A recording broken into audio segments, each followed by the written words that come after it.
Hello students. तो मैं हूं आपका मैथ्स टीचर और आज हम पढ़ने जा रहे हैं अलजेब्रा ऑफ द स्टेटमेंट। सो ये काफ़ी इंपॉर्टेंट टॉपिक है और इक्वली ये टॉपिक कंफ्यूजिंग भी है।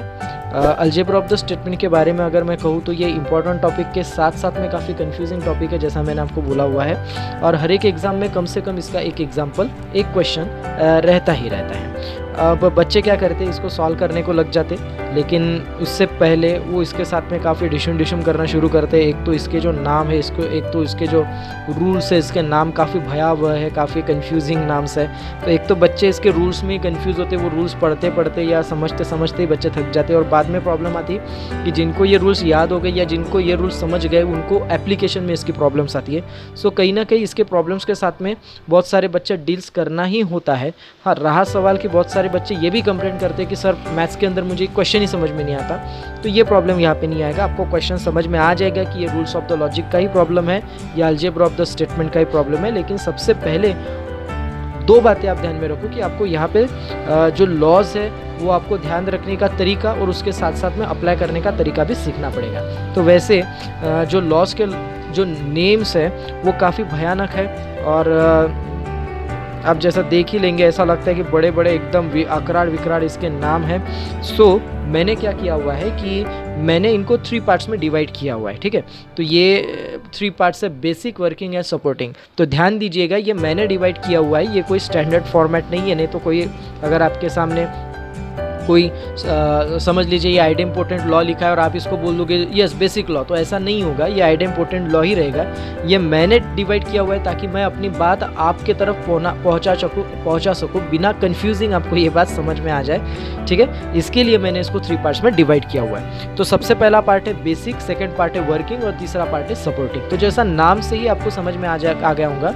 सो हमारी कहानी का जो हीरो है वो है वर्किंग, है ना। यानी वर्किंग जो सेकंड पार्ट है, इसके अंदर जितने भी नंबर ऑफ रूल्स आएंगे या लॉज आएंगे वो सारे हमारे हीरो ऑफ द कहानी है, ठीक है। और नंबर 2 है सपोर्टिंग, नंबर 3 है सपोर्टिंग। सपोर्टिंग का मतलब है supporting to our hero after work, ठीक है ना। तो ये क्या करता है, ये हमारे वर्किंग जो फॉर्मूला है इसी को सपोर्ट करता है, लेकिन सपोर्टिंग लॉ हम लगेगा हमेशा वर्किंग लॉ के बाद में। तो ध्यान में रखिए, बेसिक जो है ये कंपलसरी नहीं है, ये ऑप्शनल है। ये डिपेंड करता है कि कौन सा क्वेश्चन आ रहा है, और इन जनरली बेसिक लॉस का हमें इतना वर्क पड़ता ही नहीं है। जुम्मा 1 या 2 एग्जाम्पल्स होंगे जिसमें आपको बेसिक रूल का उपयोग होगा। वर्किंग रूल मात्र ये बहुत कंपलसरी है। अगर आप algebra of the statement solve करना चाहते हैं तो आपको वर्किंग रूल का ही इस्तेमाल वहाँ पे करना है। तो ये तो आप ध्यान में रखिएगा कि वर्किंग रूल का यूज़ करना वहाँ पे कंपलसरी है। सपोर्टिंग रूल का यूज़ भी कंपलसरी है, लेकिन सपोर्टिंग रूल हमेशा आफ्टर वर्किंग रूल ही यूज़ होगा, पहले कभी सपोर्टिंग रूल यूज़ नहीं होगा। तो पहले वर्किंग रूल यूज़ करेंगे और बाद में हम करेंगे supporting rule. Is that okay? समझ में आ रहा है आपको? ठीक है। अच्छा, अब हम थोड़ा सा नाम की तरफ बढ़ जाते हैं, अलजेब्रा ऑफ द स्टेटमेंट। तो ये अलजेब्रा ऑफ द मैथमेटिक्स रहता तो शायद आपको जल्दी से पसंद आ जाता या आप काफ़ी खुश हो जाते, क्योंकि उसमें बोर्ड मार्क्स वगैरह इस प्रकार के काफ़ी इक्वेशंस भी उसमें आते रहते हैं। तो बोर्ड मार्क्स तो आपको पता है, ठीक है। अब बोर्ड मार्क्स तो एक एप्लीकेशन का रूल है कि हम कैसे किस प्रकार से हम क्या क्या सॉल्व करेंगे, ठीक है। लेकिन उसके साथ साथ में ही वहाँ पे एडिशन के भी रूल्स है, सब्सट्रैक्शन के रूल है, डिवीजन के रूल है, मल्टीप्लिकेशन के भी रूल्स है, जो हम इसके पहले 1 2 3 4 5 6 7 8 तक के जो स्टैंडर्ड है हमारे, उसमें हम बारी बारी से ये सब कुछ पढ़ते रहते हैं, ठीक है। उसके बाद में जाके हम वर्किंग रूल यूज़ उस बोर्ड मास हम यूज़ करते हैं। तो अलजेब्रा ऑफ स्टेटमेंट में भी ऐसा ही सब कुछ रहता है, बस यहाँ पे जैसा अलजेब्रा ऑफ द मैथमेटिक्स में वेरिएबल्स रहते हैं, वैसा ही स्टेटमेंट के अंदर वेरिएबल्स की जगह पे स्टेटमेंट्स रहेंगे। मतलब मान लीजिए x और y नहीं आएगा, p आएगा, q आएगा, r रहेगा। So these are the statement का अलजेब्रा। और अलजेब्रा का मतलब होता है कि यहाँ पे आपको बोर्ड मास के जैसे ही कुछ रूल फॉलो करने पड़ेंगे और उसी रूल्स का उपयोग करके आपको इसको सॉल्व करना पड़ेगा, ठीक है। तो जैसा मैंने आपको बोला था कि मैंने सारे के सारे रूल्स को 3 पार्ट्स में तोड़ा हुआ है। तो पहला तो पार्ट हम देख लेते हैं बेसिक लॉस। बेसिक लॉस जो है ये इतने ज़्यादा इंपॉर्टेंट नहीं है, ये हम कभी कभार ही यूज़ करते। तो पहला तो है आइडेम्पोटेंट लॉ। अब आइडेम्पोटेंट लॉ क्या है, P एंड P अगर रहा तो आंसर P आता, P और P अगर रहा तो आंसर P आता। अब आप अगर ऐसे इसको पढ़ोगे तो आपको कुछ समझ में नहीं आएगा, ठीक है ना, क्योंकि अक्सर P के जगह पे यहाँ पे जो है आपके स्टेटमेंट्स बदलते जाते हैं, ठीक है। सो यहाँ पे आप इसको इस प्रकार से ध्यान में रखिए कि सेम स्टेटमेंट का एंड और अगर रहा तो हमेशा इसका आंसर वही स्टेटमेंट आएगा। ठीक है ना। अगर सेम स्टेटमेंट का और रहा तो वही स्टेटमेंट आएगा, सेम स्टेटमेंट का एंड रहा तो वही स्टेटमेंट आएगा। This is called as a idempotent law. Is that okay? अब देखिए नेक्स्ट है कम्यूटेटिव लॉ। ये वैसे अगर मैं बोलूँ तो बेसिक लॉ में का यही एक रूल है जो ज़्यादा से ज़्यादा बार यूज़ होता है, तो आप इसे ध्यान में रखिए। कम्यूटेटिव लॉ में क्या रहता है, ये तो आपको पता है कि जस्ट जैसा रहता है ना, पलटी मारो दोस्त जो रहता है, अपने कुछ और बोलते बाद में कुछ और बोल जाते, एकदम से सीधे सीधे पलट जाते, तो ये कम्यूटेटिव लॉ भी एकदम से पलट जाते हैं। एंड जो है तुम्हारा वो है कि इसमें हम क्या करेंगे, इसको हम पलटा देंगे। जैसा देखो पी एंड क्यू है तो हम इसे क्यू एंड पी लिख देंगे। सिमिलरली फॉर द और। एसोसिएटिव लॉ क्या है, बच्चे इसे वैसे डब्बा सर्कलिंग लॉ भी बोलते हैं। सो ये P and Q and R है ना। पी एंड मतलब अगर दोनों ऑपरेशंस तुम्हारे सेम है, यहाँ पर भी एंड है, यहाँ पर भी एंड है, अगर दोनों ऑपरेशंस तुम्हारे सेम है तो आप ये जो ब्रैकेट की जो पोजीशन है ना वो चेंज कर सकते हैं। यानी पहले हमने क्या किया, क्यू एंड आर को ब्रैकेट में लिया, तो अब हम करेंगे पी एंड क्यू को ब्रैकेट में लेंगे। सिमिलरली और के लिए भी ऐसे होगा, लेकिन एसोसिएटिव लॉ लगाने के लिए ये स्ट्रिक्टली आप ध्यान में रखिएगा कि आपको ऑपरेशन सेम चाहिए, डिफरेंट ऑपरेशंस पर यह कभी भी यूज नहीं होगा। अब देखिए वर्किंग रूल क्या है, ठीक है। वर्किंग रूल जैसा मैंने आपको बोला कि यही हमारी कहानी का हीरो है। अगर मैंने आपको बोला कि solve by using rules of the logic, rules of the logic या अलजेब्रा ऑफ द स्टेटमेंट का यूज करके नीचे दिए गए स्टेटमेंट पैटर्न को सॉल्व कीजिए, इसका मतलब ये है कि मैं आपको ये इंसिस्ट कर रहा हूँ कि वर्किंग लॉ लगाइए, ठीक है। अब वर्किंग लॉ में मैंने दो लॉज रखे हैं। पहला तो लॉ है डिस्ट्रीब्यूटिव लॉ और दूसरा तो लॉ है एब्जॉर्प्शन लॉ। अब डिस्ट्रीब्यूटिव लॉ क्या है, तो क्योंकि ये इंपॉर्टेंट लॉ है तो मैं इसको थोड़ा सा अलग वे में पढ़ाता, आप थोड़ा सा देखिएगा, ठीक है। यहाँ पे जस्ट सी हियर कि अगर समझ लीजिए आपके पास में वर्किंग लॉ का मतलब क्या होता है, पहले तो वो देखिए। पी डिस्ट्रीब्यूटिव लॉ का जो मतलब है उसका मतलब क्या होता है वो पहले आप देख लीजिए। यहाँ पे P है, Q है, R है, और इस तीन स्टेटमेंट में आप देखिए पहला एंड और दूसरा और, मतलब आपके जो ऑपरेशन है वो क्या है, डिफरेंट है। Is that okay?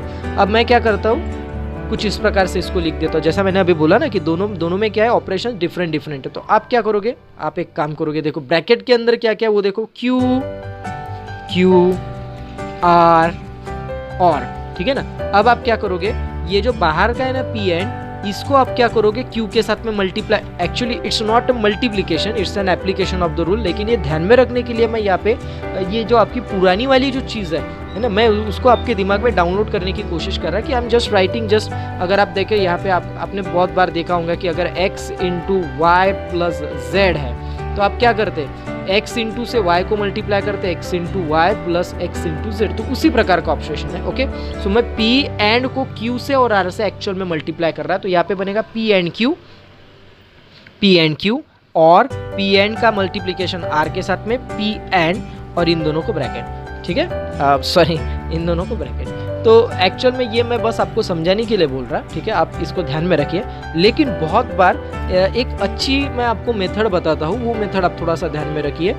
ये मेथड काफ़ी बार मतलब ये मैंने बच्चों को जब पिछले साल पढ़ाया था तो बच्चों ने इस पर काफ़ी अच्छा फीडबैक दिया था। बच्चों का बोलना था कि सर ये अप्लाई करने में काफ़ी ईजी है और मज़ा भी आता है, ठीक है। तो थोड़ा सा ध्यान रखिए, मैं इसको इवेल्युएट कैसे करता हूँ ये आप ध्यान में रखिए।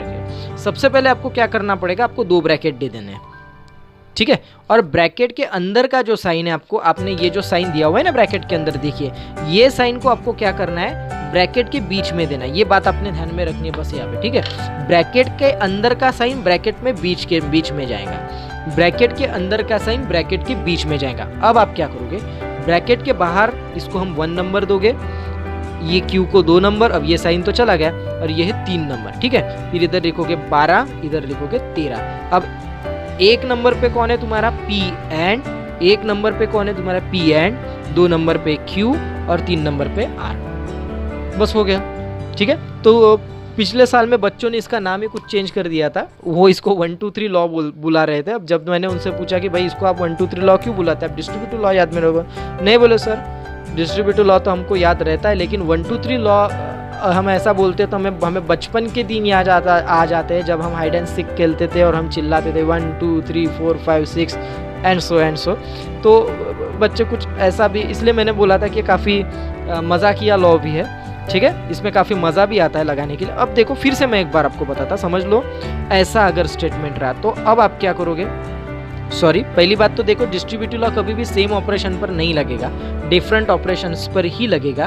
तो आप क्या करोगे, 2 ब्रैकेट ले लोगे, ब्रैकेट के बीच का साइन ब्रैकेट के बीच में दोगे, ब्रैकेट के अंदर का साइन ब्रैकेट के बीच में दोगे, ठीक है। फिर आप यहाँ पे बाहर का 1 2 3 12, यहाँ पे लिखोगे 13। 1 नंबर मतलब बाहर का जो माहौल होता है ना वो 1 नंबर होता है, हमेशा हमेशा ध्यान में रखना। बाहर का माहौल एकदम 1 नंबर होता है ना। अंदर का माहौल हमेशा 2 नंबर और 3 नंबर का होता है, तो ये चीज़ आप ध्यान में रखिए। ये इसका एक इंटरप्रिटेशन मैंने दिया। आई होप कि ये काफ़ी समझने में आसान होगा और ज़्यादा कुछ कन्फ्यूजन नहीं होगा, ठीक है। अब देखिए नेक्स्ट जो वर्किंग लॉ में ही जो सेकेंड टाइप है उसे हम एब्जॉर्प्शन लॉ बोलते हैं। सो एब्जॉर्प्शन लॉ एक्चुअल में क्या है, तो एब्जॉर्प्शन लॉ एक ही सिक्के के दूसरा पहलू है। तो वो सिक्का कौन सा है, तो वो है डिस्ट्रीब्यूटिव लॉ। तो एक्चुअल में एब्जॉर्प्शन लॉ डिस्ट्रीब्यूटिव लॉ का ही दूसरा पहलू ही है, दूसरा सिक्का है। तो ऐसा बोलो कि ये दोनों एक ही थाली के चट्टे बट्टे हैं, ठीक है ना। मतलब अगर मैं एब्जॉर्प्शन लॉ लगा रहा, इसका मतलब ये नहीं है कि मैं वर्किंग लॉ नहीं लगा रहा या मैं डिस्ट्रीब्यूटिव लॉ नहीं लगा रहा। ये डिस्ट्रीब्यूटिव लॉ ही है, लेकिन ये इतना स्टैंडर्ड है कि हम इसे डायरेक्ट यूज कर सकते हैं। क्या है वो लॉ, तो थोड़ा देख लीजिए, समझ लीजिए। अगर आपके पास में डिस्ट्रीब्यूटिव लॉ है P and P और R, और इस डिस्ट्रीब्यूटिव लॉ की एक खासियत है, क्या खासियत है कि इसमें एक स्टेटमेंट रिपीट हो रहा है। अगर आप देखो तो डिस्ट्रीब्यूटिव लॉ का मतलब क्या होता है कि यहाँ पे देखो स्टेटमेंट ऑपरेशंस जो है अलग अलग आ रहे हैं, यहाँ पे एंड आ रहा है, यहाँ पे और आ रहा है। अगर ऐसा हो रहा तो डेफिनेटली यहाँ पे डिस्ट्रीब्यूटिव लॉ लगेगा। लेकिन अगर उसके साथ साथ में तुम्हारे स्टेटमेंट्स भी अगर सेम आते हैं, 2 स्टेटमेंट अगर वहाँ पे सेम आते हैं, तो वहाँ पे जो है हम डायरेक्टली डिस्ट्रीब्यूटिव लॉ न लगाते हो, उसी का अगला पार्ट जो है एब्जॉर्प्शन लॉ, वो हम लगा देंगे। मतलब क्या लगाएंगे, तो यहाँ पे P लिखा हुआ है ना, हम यहाँ पे डायरेक्टली P लिख देंगे, खत्म। अच्छा, अब आप बोलोगे सर R कहाँ पे गया, तो अगर आप इसको थोड़ा सा सॉल्व करो तो आपको समझ में आ जाएगा कि R कहाँ पे गया। ये आपका होमवर्क है, लेकिन समझने के बाद में आपको ये सॉल्व करना है, पहले तो आपको सीखना है। लेकिन ये इतना स्टैंडर्ड है कि आपको इसको सॉल्व करने की आवश्यकता नहीं है, आप इसको डायरेक्टली ध्यान में रख सकते हैं। And because is R is said to be get absorb, so such statement is called as a absorption law. तो ये है आपका एब्जॉर्प्शन लॉ। एंड और एंड दोनों के लिए भी वो है, तो थोड़ा ध्यान में रखिएगा, ये सब कुछ आपको ध्यान में रखना है। ओके, सो ये वर्किंग लॉ कंप्लीट हो गया। तो एक्चुअल में वर्किंग लॉ 2 ही है, एक तो है डिस्ट्रीब्यूटिव लॉ, दूसरा एब्जॉर्प्शन लॉ। तो ये 2 ही लॉ है।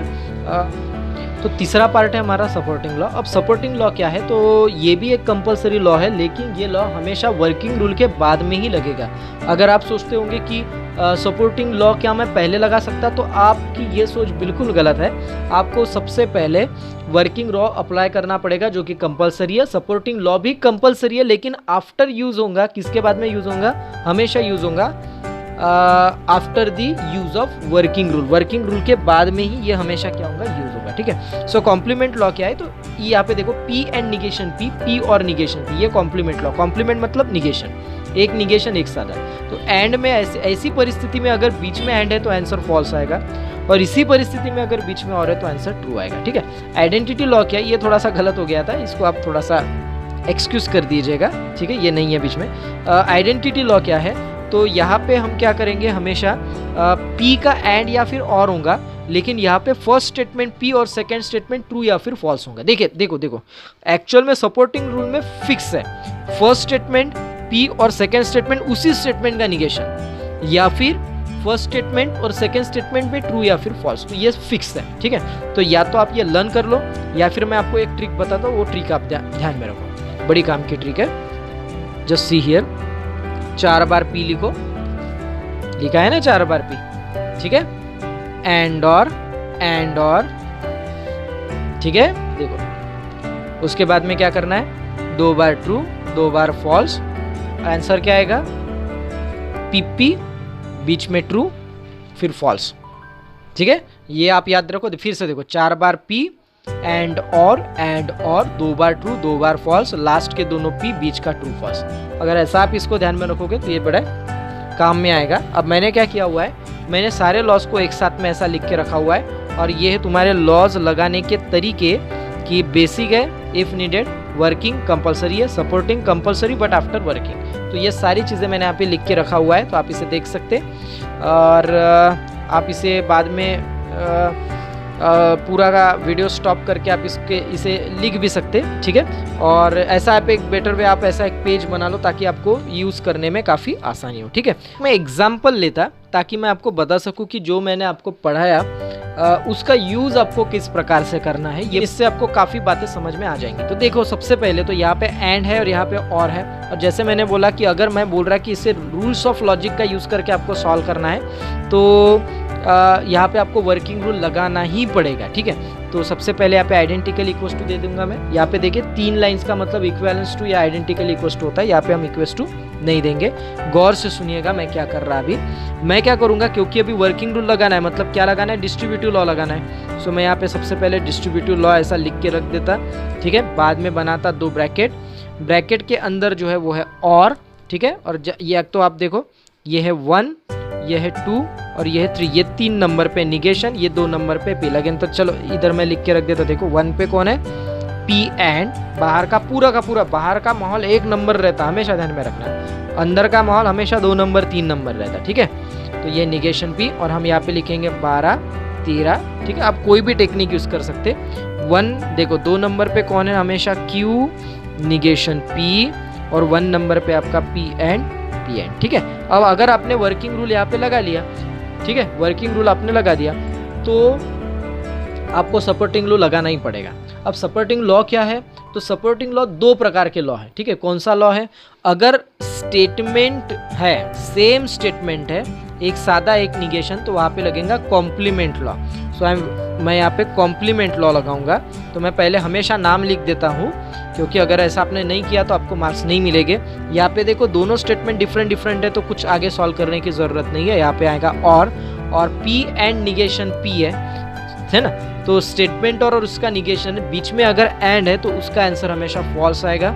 सो आगे देखिए, आगे अगर आपने कॉम्प्लीमेंट लॉ लगा दिया तो ये भी एक ध्यान में रखिएगा ट्रिक कि कॉम्प्लीमेंट लॉ लगाने के बाद में हमें अक्सर या कंपलसरी आइडेंटिटी लॉ लगाना ही पड़ता है, ठीक है ना।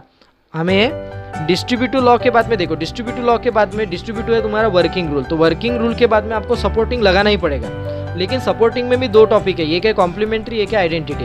तो कॉम्प्लीमेंट्री जो तुम्हारा लॉ है उसके बाद में आपको आइडेंटिटी लॉ लगाना ही पड़ेगा। एक्चुअल में ऐसा ही सीक्वेंस होता है, डिस्ट्रीब्यूटिव फिर कॉम्प्लीमेंट्री फिर आइडेंटिटी, ठीक है। बस आपको चेक करना होता है कौन कौन सा लॉ कहाँ पे लगेगा। तो देखो अब यहाँ पे और एफ है ना, तो मैंने जो बोला था ना आपको, ये ध्यान में रखने का जो तरीका है, जो आप पीछे जाके चेक कर सकते अगर आपको वक्त हो तो ये जो और एफ मैंने बोला हुआ है ना, तो देखो हम ये एक्चुअल में यूज कैसे करते हैं। तो हम जस्ट यहाँ पे देखते हैं और एफ किधर है, और एफ नहीं, ई यहाँ पे। तो और एफ में आंसर क्या आ रहा, और एफ के साथ में जो स्टेटमेंट कनेक्टेड था वही तुम्हारा आंसर आ रहा, और एफ के साथ में जो तुम्हारा स्टेटमेंट कनेक्टेड था वही तुम्हारा आंसर आ रहा है ना। इसका मतलब यहाँ पे और एफ के साथ में कनेक्टेड कौन है, पी एंड क्यू, तो ये आएगा तुम्हारा आंसर रिटर्न। समझ में आ रहा आपको मैंने क्या किया, ठीक है ना। देखो एक नोट फिर से ध्यान में रखिएगा, ठीक है, फिर से एक नोट ध्यान में रखिए। देखो मैं यहाँ पे बता रहा आपको आइडेंटिटी के लॉ के बारे में, ठीक है। अब आइडेंटिटी लॉ में कुछ भी कोई भी स्टेटमेंट आ सकता है, निगेशन पी एंड क्यू भी आ सकता है, और यहाँ पे है समझ लो एंड ट्रू, फिर है समझो क्यू एंड आर, और फिर है समझ लो और एफ। ये मैं थोड़ा सा आड़ा टेढ़ा कैसे भी लिखता, ठीक है, आई एम नॉट राइटिंग जैसा मैंने वहाँ पे आपको पढ़ाया। फिर आ सकता समझ लो लीजिए negation of P implies and Q और आर, एक बड़ा सा स्टेटमेंट मैंने यहाँ पे लिख दिया, और इसके साथ में तुम्हारा और ट्रू, और फिर से एक है P implies Q and R, ठीक है, और इसके साथ में आपका एंड फॉल्स। तो आप क्या करोगे, एक्चुअल में आप क्या करोगे, देखो आप क्या करोगे, सबसे पहले तो यहाँ पे लिख दोगे, अच्छा आइडेंटिटी दिख रहा है, कैसे पता चला आइडेंटिटी, क्योंकि ट्रू फॉल्स है ना। और वैसे भी मैं आपको बोल ही रहा ट्रू फॉल्स है, तो आप क्या करोगे, 4 बार यहाँ पे पी लिख दोगे, एंड और एक ज़्यादा बार लिख दिया था मैंने, 4 पे एक फ्री हो गया था, ट्रू फॉल्स, ठीक है। और उसके बाद में लास्ट के 2 पी बीच का ट्रू फॉल्स। आप क्या करोगे, देखो यहाँ पे एंड ट्रू है ना, आप एंड ट्रू ढूंढोगे, कहाँ पे एंड ट्रू है, एंड ट्रू। अब आंसर क्या आ रहा, पी आ रहा, मतलब एंड ट्रू के साथ में जो भी तुम्हारा कनेक्टेड था वही तुम्हारा आंसर रिटर्न में मिल रहा है। इसका मतलब एंड ट्रू के साथ में जो भी तुम्हारा कनेक्टेड है वो पूरा का पूरा ब्रैकेट तुम्हारा आंसर है। सुनो यहाँ पे और एफ है, ढूंढो और एफ को, और एफ कहाँ पे, ओ माय गॉड यहाँ पे और एफ है।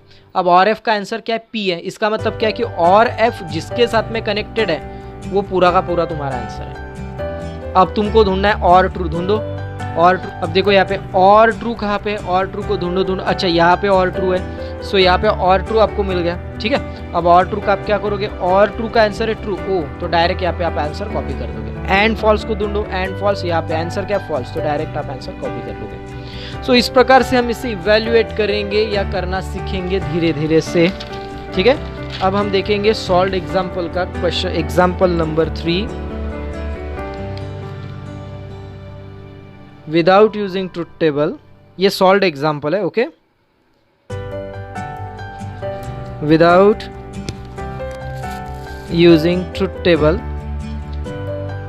प्रूव दैट, उसमें का मैं थर्ड नंबर फर्स्ट ले रहा, बाकी मैं आपको धीरे धीरे समझाऊंगा। Negation P and Q is identical equals to P और Q एंड निगेशन P।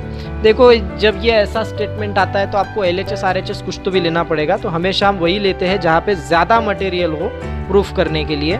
तो सबसे पहले मैं लूँगा LHS RHS सॉरी, तो यहाँ पे है P और Q एंड निगेशन P। यहाँ पे तो ये ऐसा तो मैंने फॉर्मेट कभी देखा नहीं, तो मैं क्या करूँगा यहाँ पे मैं लगाऊंगा कम्यूटेटिव लॉ, जैसा मैंने बोला था ना कभी कभी हमें कम्यूटेटिव लॉ की यूज़ होता है। तो यहाँ पे हम क्या करेंगे, ब्रैकेट और निगेशन P इन दोनों के बीच में हम कम्यूटेटिव लॉ लगाएंगे, मतलब एंड निगेशन P आएगा इधर और ये जाएगा उधर।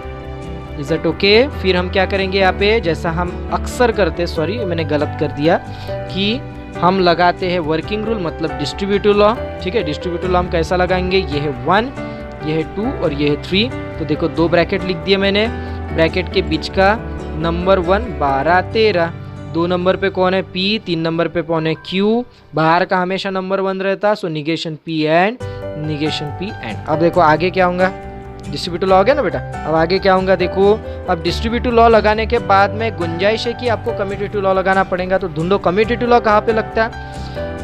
एक तो दोनों सेम स्टेटमेंट रहते हैं, एक सादा एक निगेशन, या फिर एक स्टेटमेंट दूसरा ट्रू फॉल्स रहता, तो यहाँ पे कहीं पे ट्रू फॉल्स तो नजर नहीं आ रहा, ठीक है ना। तो अक्सर रहता ना डिस्ट्रीब्यूटिव लॉ के बाद में अक्सर हम जो लगाते हैं वो कॉम्प्लीमेंट लॉ ही लगाते हैं। तो ये तकरीबन सारे एग्जांपल्स के लिए ये बात बैठ जाती है, डिस्ट्रीब्यूटिव के बाद में कॉम्प्लीमेंट। सिर्फ आपको ढूंढना पड़ेगा कॉम्प्लीमेंट लॉ कहाँ पे लगेगा, जहाँ पे स्टेटमेंट डिफरेंट है वहाँ पे नहीं, जहाँ पे स्टेटमेंट सेम है वहाँ पे। नहीं तो आप बोलोगे सर यहाँ पे भी तो निगेशन P और P है, फिर यहाँ पे क्यों नहीं लगाया। यहाँ पे नहीं लगेगा क्योंकि स्टेटमेंट सेम नहीं है, यहाँ पे लगेगा।